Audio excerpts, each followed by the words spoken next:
아, 네, 길어져가지고 한번 끊었는데요. 이거 이렇게 엔코딩 되는 동안 다시 들어봤는데, 정말 역시 준비 하나도 안 된 상태로 하니까 정말 중언부언하네요. 네. 어, 뭐, PCA, 뭐, 느낌적인 느낌으로 아시겠죠? 네. 어, 네. 결론으로 얘기하자면은, 뭐, 이런 얘기 너무나 여러 번 했지만, 데이터들이 있을 때 그 데이터들의 베어런스가 가장 큰 축을 찾고요. 그 축을 그 축의 오소고나랑 그 다음 축을 찾고 그 축의 오소고나랑 그 다음 축을 찾고 오소고나라는 왜 직교하는 그런 축들을 찾아가는 과정이 바로 PCA라는 것입니다. 그리고 그 과정은 매트릭스, 코비런스 매트릭스를 다이아고널라이제이션 하는 과정들이고 따라서 다이아고널라이제이션 결과로 나오는 아이겐 밸류들 그래서 가장 큰 아이겐 밸류들에 해당하는 아이겐 벡터가 바로 프린시펄 컴포넌트라는 겁니다. 아까 영상 보니까 뭐, 이거, 애니메이션 넘어가고 장난 아니더라고요. 네, 뭐, 아무튼, 제가 개떡같이 얘기해도 찰떡같이 알아들으시리라 믿고, 이제 지금 얘기할 건 뭐냐면요, 어, 세상에 너무나 많은 디멘저널리티 리덕션 테크닉들이 있잖아요. 근데, 그 중에서 PCA를 쓸까? 뭘 쓸까? 막 이런 식의, 뭐, 티스니가 잘 나간다는데 티스니를 쓸까? 뭐, 오토엔코더라는 것도 있다던데, 디멘저널리티 리덕션으로. 뭐 여러 가지 생각들을 하시잖아요. 근데 그런 것들 할 때 그냥 랜덤하게 있는 딱 하나를 고르는 게 아니라 그것이 어떠한 과정을 통해서 무엇을 안 중요하게 생각하고 무엇을 중요하게 생각하는지 어떤 인포메이션들을 쳐내고 어떤 인포메이션들을 키핑하는지 어, 거기에 대해서 이해를 하시는 게 굉장히 중요하다고요. 그래서 여러분의 데이터가 만약에 이 어썸션에 PCA 어썸션에 딱 맞다면은 다른 어떤 최신의 방법이 좋은 게 아니라 PCA가 제일 좋은 방법인 거예요. 그리고 사실은 PCA가 굉장히 직관적이고 그러니까 처음 데이터를 얻었을 때 딱 PCA 한번 돌려보는 게 좋아요. 그게 어떤 정도의 감각을 주거든요. 이 데이터들의 디멘전들이 어떤 인디펜던트한지 각각의 디멘전들이 몇 개의 프린시펄 컴포넌트들로 표현이 가능한지 그럼 대략적으로 내가 100디멘전을 건축을 했는데 프린시펄 컴포넌트들을 보니까 아이겐 밸류들을 보니까 한 6개가 커요. 그럼 대략적으로 한 6디멘전 근처의 데이터들이 살고 있겠다 뭐 이런 식으로 좀 예측을 할 수 있거든요.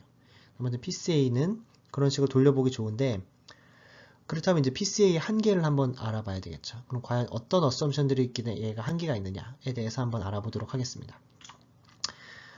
제가 지금 여기 나오는 그림들이랑 여기 내용은 여기 밑에 보이는 이 튜토리얼 on PCA 여기에 나와 있는 내용이라서 이거 읽어보시면 정말 좋거든요. 한번 읽어보세요.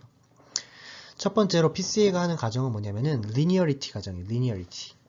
그러니까 선형이라고 가정을 하는 거죠. 그러니까 예를 들어서 제 데이터가 있는 데이터가 만약에 제 데이터가 이렇게 반달 모양을 띠고 있다고 생각을 해볼게요. 자, 반달 모양을 띠고 있을 때 얘 PCA로 그 디멘셔널 리덕션을 하면은 가장 프린시플 액세스가 뭐가 나올까요? 요런 축이 나온다고, 요런 축. 물론 좋은 축이긴 하죠. 왜냐면 반달의 요런 모습을 갖고 있으니까요. 하지만 더 좋은 축은 뭘 거냐면요. 이거를 만약에 뭐 폴라 코디네이트, 그러니까 극좌표계를 표현을 했다고 해볼게요. 극좌표계를 표현을 해가지고 이렇게 원형을 도는 극좌표계를 표현을 했으면은 이게 더 좋을 거예요. 요 세타로 표현하는 게 더 좋을 거예요. 그러니까 무슨 얘기냐면은 이 데이터 자체가 선형이 아니기 때문에 선형으로 가정해서 이런 직교좌표를 찾는 게 꼭 좋은 방법은 아닐 수가 있다라는 거죠. 오히려 약간은 구분좌표계를 사용해야 될 수도 있다라는 거예요. 근데 PCA는 그런 건 못 잡는다는 거예요. 또 한 가지는 뭐냐면은 라지 베어런스가 이제 그 중요한 축이라고 생각하고 그 정보를 이제 키핑을 하거든요. 근데 꼭 이게 꼭 사실은 아닐 수도 있어요. 예를 들면 이런 거예요. 그러니까 여러분들이 다시 뭐 노멀라이제이션의 중요성도 여기서 이제 부각이 되는데 예를 들어서 여러분들이 데이터가 있는데 A 데이터는 뭘 측정을 했냐면은 엑셀러레이션을 측정을 했고요. B 데이터는 뭐 나이를 측정을 했고 막 이랬어요. 근데 엑셀레이션은 뭐 숫자가 막 0.5에서부터 1 뭐 이래가지고 숫자로 따지면 굉장히 작아. 나이는 막 10살부터 70살 뭐 엄청 커요. 그러면 축으로 표현을 하면은 10에서부터 70이니까 여기 숫자가 엄청 클 거라고요. 엑셀레이션 엄청 작아요. 그러면은 각각의 베리언스랑 상관없이 숫자의 그 스케일 차이 때문에 그냥 이 축이 가장 중요하다 이렇게 표현이 될 수 있다는 거죠. 이건 한 가지 예예요. 그러니까 라지 베어런스가 중요하지 않을 수도 있는 한 가지 예. 단지 스케일 차이로 베어런스가 클 수도 있다. 뭐 이런 식의. 근데 그 이외에도 여러 가지 이유가 있을 수 있거든요. 여러분들이 중요하게 생각해야 되는 게 꼭 라지 베어런스냐 한번 생각을 해보셔야 돼요. 근데 마지막은 뭐냐면은 이제 프린시펄 컴포넌트가 orthogonal하다는 가정을 하거든요. 근데 이게 꼭 아닐 수도 있다는 거예요. 예를 들면은 제가 가장 중요한 축이 데이터가 하나는 이렇게 살고 있고 하나는 이렇게 살고 있다고 쳐볼게요. 그럼 당연히 가장 중요한 축은 이런 축을 찾을 수 있겠죠. 근데 그 다음 중요한 축은 뭐냐면은 아마 이 축일 거예요. 근데 PCA는 뭐라고 얘기를 하냐면은 PCA가 하는 건 뭐냐면 얘를 찾고요. 그 다음에 뭐냐면은 이거랑 오토고널한 직교하는 축 중에서 가장 중요한 축을 찾아요. 그러니까 얘를 정확히 찾지는 못하는 거죠. 오토고널한 이런 가정 때문에.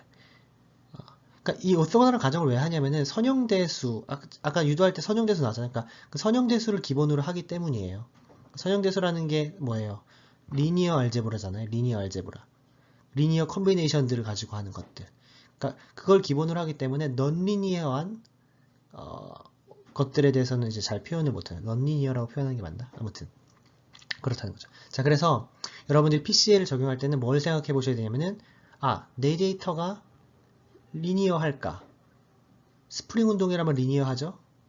리니어하면 괜찮을 것 같아. 이런 거 생각해 보셔야 되고요.